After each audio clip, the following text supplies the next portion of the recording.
여러분 안녕하세요. 수퍼파입니다. 상대적인 약자를 이롭게 하리라는 홍익인간 같은 법률들이 많이 나오고 있어요. 제 채널에서는 그 중에서 부동산과 관련된 것만을 다룹니다. 제가 어릴 적에는 한민족, 결의, 우리, 하나 이런 공동체에 관한 말들을 많이 배우고 사용했어요. 물론 세월이 지나면서 자신을 먼저 위하는 개인주의 문화가 많이 생겨났고 그게 또 나쁜 것은 아니지만 요즘 부동산과 관련해서 새로 생기고 있는 현상들을 보면 이게 정말 함께 어울려 사는 세상이 맞는 건가 좀 한심한 생각도 들고 우리 아이들이 살게 될 다음 세상이 너무 각박해지지 않을까 걱정도 됩니다. 임대차 3법이 통감이 시행되고 나서 현재 3개월 정도 지난 시점인데 예상했던 대로 여러 부작용들이 쏟아지고 있어요. 그 부작용을 면밀히 살펴보면 대부분 누군가가 누군가를 곤란하게 만들거나 서로가 서로를 삥 뜯어먹는 겁니다. 홍남기 경제부총리도 임대인이자 임차인이죠. 본인이 살고 있는 집에서는 나와야 하는데 정작 본인 소유의 집은 임차인이 계약갱신 청구권을 갑자기 쓰는 바람에 들어가지 못하고 있다는 얘기 들으셨을 거예요. 굉장히 상징적인 이야기인데 신혼부부가 처음으로 내 집 마련을 하고 자신의 전셋집에서는 나오게 됐지만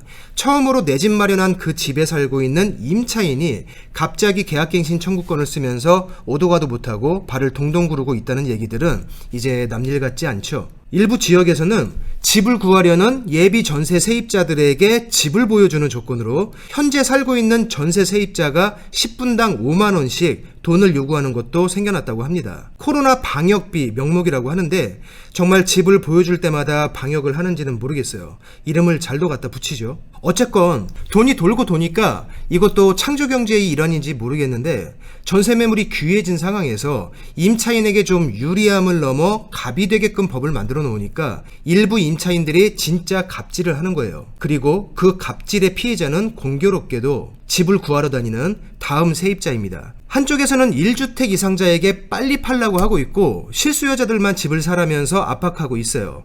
막상 다주택자들이 내놓은 주택을 실수요자들이 내 집 마련하려고 하면 계약상 만기가 된 임차인이 계약갱신 청구권을 운운하면서 매매 계약을 곤란하게 만들고 나가주는 조건으로 돈을 요구하는 경우까지 생겨나고 있습니다. 이른바 위로금이란 명목인데 수천만 원까지 요구한다고 해요. 애초에 서로 약속했던 계약 기간이 끝난 상태에서 자신이 이사 나갈 상황이면 날짜 맞춰서 나가면 되는 것이고 새로 생긴 법을 이용해서 계속 살 생각이라면 그냥 계속 살면 돼요.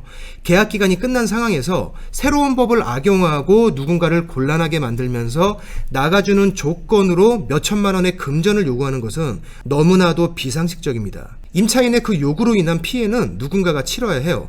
거기에 다음 임차인이 치러야 할 몫도 어떤 식으로건 분명히 있습니다. 누가 누구를 위해서 왜 만든 법인지 정말 이 법들로 인해서 선량한 사람들이 보호를 받고 또 다른 약자들의 선량한 피해를 막기 위한 법인지 이제는 그 정체와 의미도 모르겠어요. 원래부터 세상이 썩어 있었고 그걸 치유하는 과정에서 나오는 일종의 명현현상이라는 생각은 안 들어요. 이런 현상이 생겨나는 이유는 임대차 3법을 졸속으로 통과시켰기 때문입니다.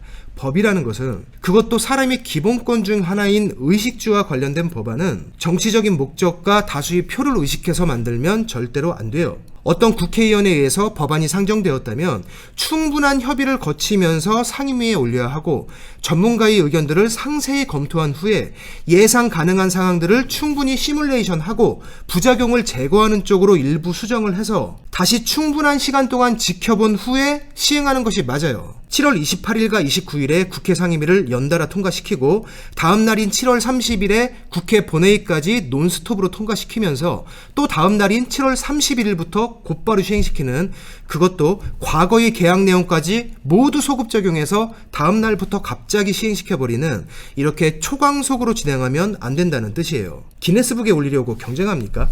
이런 법안들에는 약자를 위한다라는 신념이 일부 깔려 있습니다. 하지만 강자와 약자, 선한 사람과 악한 사람, 그리고 갑질을 하는 사람과 억울한 사람을 가려내는 그 기준점이 잘못되어 있어요.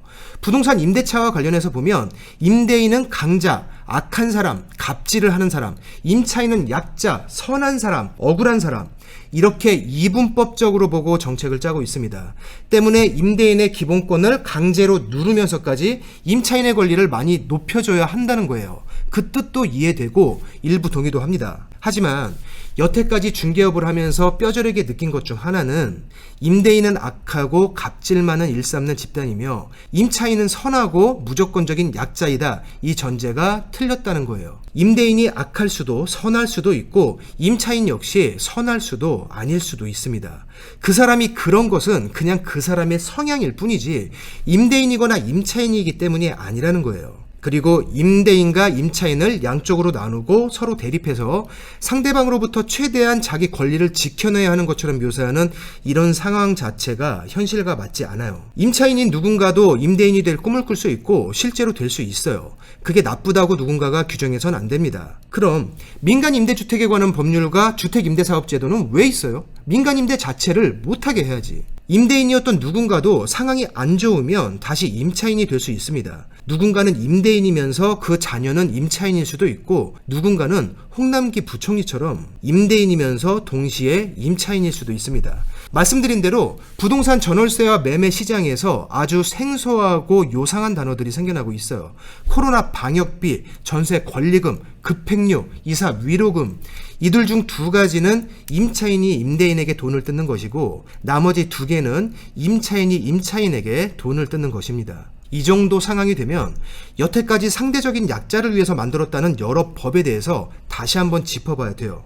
이전에 서울 아파트값 하락에 대한 영상에서 설명드렸듯이 설명하는 대로 그냥 받아먹지 않고 저같이 깊게 파고드는 사람들이 별로 없다는 생각에 통계를 이상하게 취합하면서 정부 정책에 유리한 보도자료들을 쏟아낼 때가 아니에요. 진짜 국민들을 위한다면 그래선 안 됩니다. 저번에도 비슷한 얘기를 하니까 저를 투기꾼이라고 비난하는 사람들이 생기던데 저는 공인중개사지만 투자를 먼저 권하지 않는다고 말씀드렸어요. 집도 1주택 자가소유입니다. 국민주택에 당첨돼서 내 집 마련한 채 겨우 한 거니까 투기꾼과는 거리가 좀 있죠. 자기 생각과 다르다는 이유로 일단 욕부터 하는 분들은 그 근성을 버리시기 바랍니다. 정의로운 욕을 했다는 우쭐한 생각이 10분 정도 들 수는 있겠지만 당신 인생은 바뀌지 않을 거예요. 좀 더 현실적인 정책들과 법안들이 나오고 현재 생기고 있는 부작용들을 수정할 수 있는 그런 보완책들이 나왔으면 좋겠습니다.